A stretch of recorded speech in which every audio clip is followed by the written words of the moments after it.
Hey, what's up? I'm author Jonathan Fink, and this is my audiobook series. Today we're going to read Volume 1 of the Republic Baseball League, Chapter 8, The Invisible Hand. Thanks for joining me. I appreciate all the support. Please like and subscribe. Thank you so much. Chapter 8, The Invisible Hand. For his next political economy class, Professor Dempsey walked into the classroom wearing a gray Lou Gehrig New York Yankees jersey with his number 4 on the back. Gehrig played 17 seasons for the Yankees, almost always batting fourth in the lineup behind the legendary Babe Ruth. He was renowned for his clutch hitting and for his durability, which earned him the nickname the Iron Horse. His record of playing 2,130 consecutive games was considered unbreakable until it was surpassed 56 years later by the great Baltimore Orioles shortstop Cal Ripken Jr. Dempsey recalled having paid a little extra for Gehrig's jersey at a baseball memorabilia trade show, but as a true baseball fan, he felt that it was money well spent. Plus, he remembered the high praise Gehrig received from his grandfather on the Dempsey family farm in Wichita. Dempsey greeted his students with a smile and did a little spin to show off his Gehrig jersey. He said, "Even though my grandfather lived in Kansas, Lou Gehrig was his favorite player. He told me that Babe Ruth got most of the attention because of all the home runs he hit, but Gramps always wondered how many fewer dingers Ruth would have hit if he didn't have the Iron Horse in his on-deck circle hitting behind him. I didn't realize it at the time, but that conversation was my first lesson about statistics. They don't always tell the whole story." After that introduction, Dempsey began his presentation and prepared remarks for the day. He turned and wrote the words, "The Invisible Hand," in very large letters on the blackboard, so large that the students sitting in the last row of the lecture hall had no trouble reading them.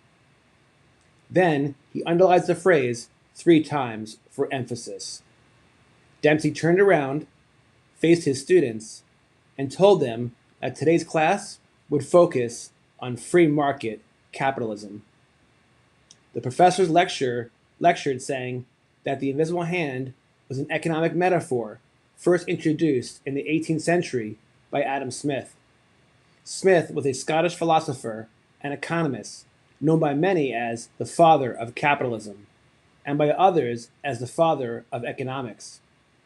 Smith wrote The Wealth of Nations in 1776, which is considered the first modern dissertation on the subject of economics. Dempsey continued, noting that according to Smith, the invisible hand was the mechanism through which beneficial, social, and economic outcomes arose due to the accumulated self-interested actions of individuals, none of whom intended to bring about those outcomes. The concept needed a free market to work properly since it relied on the voluntary exchange of goods and services. The voluntary nature of the transaction ensured that both parties benefited, as either participant could refuse the exchange and accept only an offer that suited his or her interests. Dempsey said that Smith believed that a truly free market could only exist without the interference of government control, and it must behave spontaneously in order to thrive. A free market economy, fueled by the laws of supply and demand and voluntary business decisions, motivated businesses to provide goods and services that met public needs in return for a profit. Dempsey concluded the discussion saying, that's a lot to digest, I know, but the concept demonstrates that Adam Smith knew what he was writing about, and that his nickname as the father of capitalism was well earned." Dempsey turned to the blackboard again and did his very best to draw the yin and yang symbols, signs that are more well known in Asian cultures. The symbols showed a balance between two opposites, with a portion of the opposite element in each section. Dempsey turned, faced the class, and continued his lecture, saying that the free market allows two individuals to both reap mutually beneficial gains from trade, essentially balancing out each other just like the yin and the yang. Dempsey went on to question whether government interventions such as subsidies, bailouts, licensing, taxes, and other selective corporate privileges distort the flow of information and incentives that lead entrepreneurs to find opportunities to create mutually benefit for themselves and others. He also worried that when corporations collude with governments, free markets get corrupted, which he believed would lead to controlled prices, hinder competition, and prevent public needs from being met. Circling back to a previous lecture, Dempsey discussed the relationship between Adam Smith's free markets concept and John Locke's economics of liberty theory. He said, regulations often shield incumbent businesses from competition. Since government interventions benefit some at the expense of others, they create incentives for unprincipled alliances. This typically leads to what is called crony capitalism, which is anything but real capitalism. I think crony capitalism is fascism or communism in disguise, and these nefarious political influences damage the free markets that Smith envisioned. Why, you may ask? Because political ideologies such as fascism, Marxism, or communism definitely infringe in one way or another on an individual's personal liberty. To conclude, Dempsey gave his students their next assignment. He asked them to write a short, 2-page essay on the application of Adam Smith's free markets theory to Major League Baseball. At that point, RJ looked at Rachel and Corey, who were packing up their belongings. He said to them jokingly, "This class just keeps getting better and better. By the time this semester is over, I suspect Professor Dempsey will have us thinking that baseball is the most important economic indicator, more important than inflation, unemployment, trade, and GDP."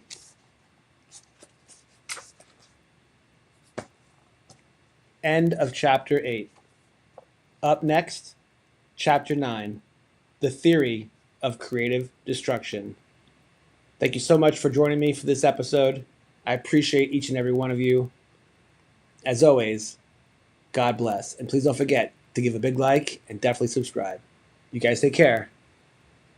God bless. This month, we have some great sports card stories from across the U.S.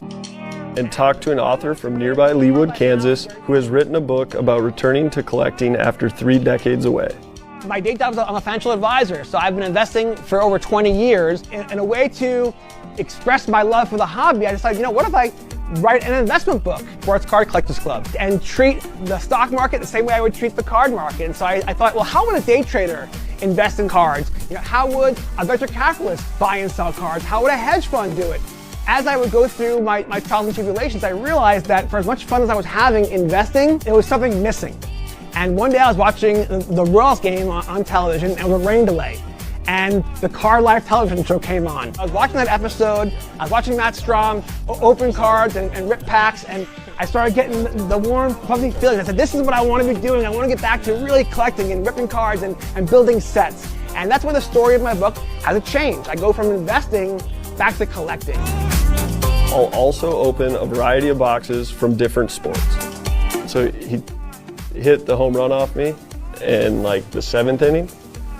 And then in the 8th inning, JT hit a double, so he's standing on second. And Mason Wynn asked him, he's like, "Hey JT," he's like, "I heard Strom collects cards of guys that take him deep." He's like, "Does that mean he's gonna send me over a couple cards to sign tomorrow?" And after the game, we had won. I mean, winning is the only thing that's important to me. So it's like, I was good after the game, whatever, and JT comes up to me and he's like, "Hey Stromy," he was really genuine. Like he wasn't taking shots. And I'm like, "What are you talking about?" He's like, "Well, when I got to second, Mason asked if you're gonna send a card over for him."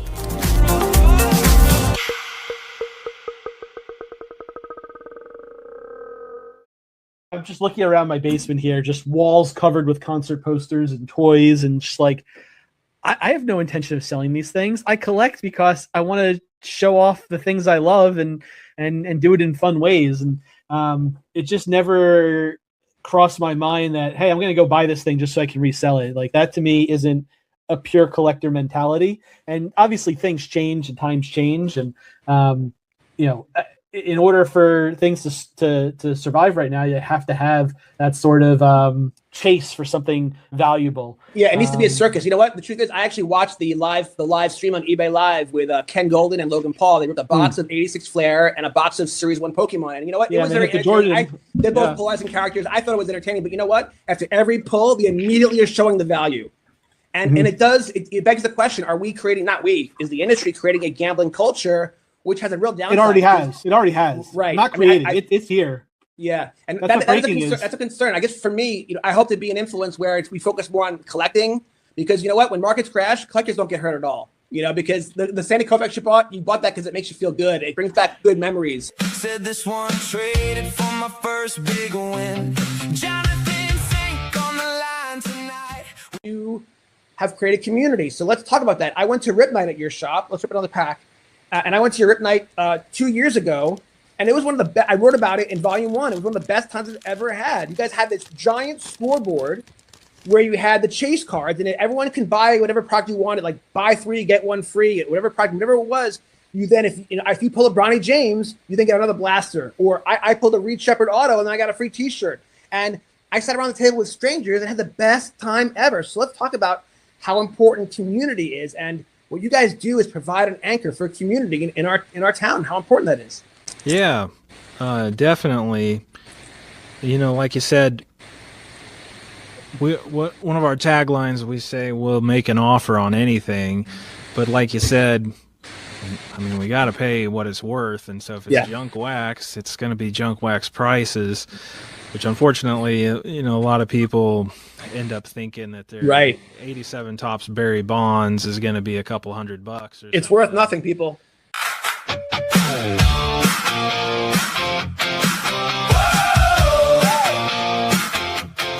Brand and notoriety. And so when you're pitching these stories to these athletes, like I've reached out to a couple of different athletes about writing a potential article about their collections and having them kind of share their story. And it's like, yes, like I write for Collectibles on SI, which is under the Sports Illustrated umbrella. It does carry weight. Like it does. People recognize that brand. It is important. And so I'm super grateful that I've been given the opportunity to write for that staff. The top segment that was done by you on you was so well produced, right? Did all that come from the conversation you had with Michael Rubin? Is that how that put you on the map to such an extent that all those opportunities happened? How did that happen? Did you get a call one day? Said this one traded for my first big win. Jonathan Fink on the line tonight with a pack in hand and a story that bites. I didn't even collect when I was 3 years old. Like when this card came out, but he just pulled a good one. Roman Anthony, from Dempsey, I love Wichita State. Yeah. I would have been thrilled if he went to Tulane, but his parents have roots in Nebraska. So for him, it was coming home. And so Nebraska got a good one. And so I'm not surprised that program's on the rise because they got a great stadium. They have great resources. They got a great fan base with people like you. And their recruiting is fantastic. They're finding the talented kids. So yeah, in fact, the Big Ten. So yeah, Will Bolt, the head coach, he actually played at Nebraska when I was traveling with the Nebraska team in the late 90s. He was down at Texas A&M when I worked at Texas A&M. Rob Childress is the pitching coach, and I was on the hiring committee that hired him away from Nebraska to come down at Texas A&M, and they're thrilled that he's back here in Nebraska. He's a genius. The number of players in pro ball right now that went through Rob Childress, so he'll be under good guidance when he gets up here to Nebraska. They're good people. One kid found a mantle in the rain. One old friend came back with the same old chain. Talk to me about the reaction of the players, the other players, when they see this bat putter. Are they flipping out? They freak out when they see it? When they see it and they're like, they just stop. Yeah, let's go. Yeah. So the reason why I asked that question is because I had that experience literally yesterday. So when I first got the bat putter, I think I bought it 6 months ago, and it's customized for the Republic Baseball League, which is so cool. And now that I realize, now that I love it so much, and I got to use it yesterday, I'm like, I got to start buying them for different people. Like anyone's a guest on my show, they're gonna get a bat putter, okay? Yeah. But the point is, I never use it because I thought it was too sacred to me. I keep it in my office like a a sacred shrine. It means so much to Functional. me. But then I was like, after watching all these videos and stuff like that, I'm like, you know what? There's this indoor amazing place in Kansas City called Tap-Ins. Okay, they have an outdoor putt-putt, but also indoor. And depending on the weather, the whole thing, it's amazing atrium, and it's become a successful business. Yeah. And I was like, you know what? That's a perfect. It was a hot day. I'm like, it's a perfect thing to do. So my buddy Paul Greenwood, who I featured in my first book, we went and played around. And when I showed up with this bat putter, people were freaking out. They were literally losing their minds, and that's when I realized. So that, and then by the way, it was a Sunday, middle of the day, hot as heck.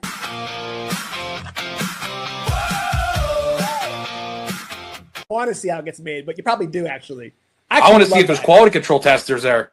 But you know, attention! If anyone at the tops is watching, Grip and Rip we want to get invited to a tour at a factory. The two of us. I told them I would work for free. Right. I would work absolutely free. I want to see how their stuff's made.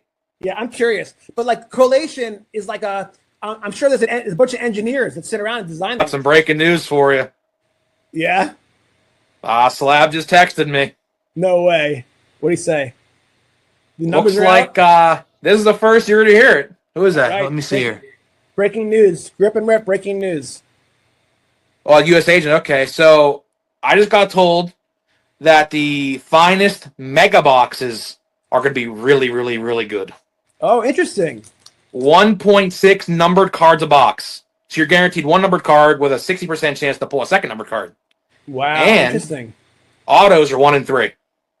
Whoa. So do you think that Topps decided to go big because this is their first year with Topps Finest in retail? I'm going to say yes. Yes. Right? Because I do think so. You usually get so upset with the delayed numbers, they're delaying them. Or maybe, by the way, I don't know if it's a conspiracy that the odds are coming out later. I just think that maybe they're just not as efficient as they used to be. You might have watched this game back I'm when. sure I did. Currently, yeah, it's Derek only Coleman. Yeah, he was on my fantasy team for sure. pretty crazy to think, in the future you would be able to collect that moment that you watched. Right. And by the way, check that out. It's worth $198 versus the ones that are worth 35 cents because it makes sense. Because the same way that you value your 1964 Willie Mays card, you're going to value your Drazen Petrovic, and you're not going to want to give it up unless it's for a very, very good price because you love that memory. And what's wild is the same way that you get the warm, fuzzy feeling with dopamine hit, whatever, when you look at a card on your shelf, it's the same thing. But when you're online at the bank, you don't have your cards with you, Paulie, but you do have your phone, and you can pull up your Drazen Petrovic and pay respect to him and watch a couple of his awesome plays that give you the warm fuzzies because you can. It's wild. And so